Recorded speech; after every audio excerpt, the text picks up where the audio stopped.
Welcome to the Salmon Runs YouTube. Enjoy the video.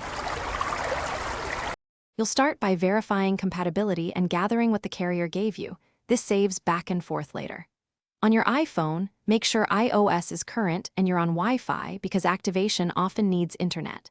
Once done, open Settings and tap Cellular to begin. If you have a QR or activation code, keep it visible. If you'll use the carrier app, install it before proceeding.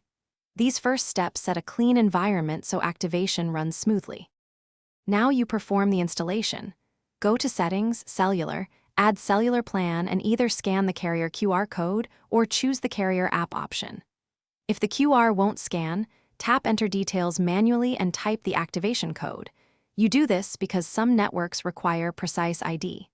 Once the plan appears, assign labels and set default voice or data usage if prompted. Make sure the plan's toggle is enabled, so the phone uses the new ESIM after provisioning completes.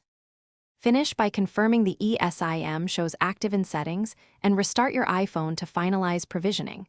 Restarting often clears temporary routing issues. Then choose which line handles voice, text, and mobile data and set automatic switching if you use 2 lines. If the new plan doesn't register or you see no service, reset network settings or remove and re-add the ESIM profile. This resolves most errors.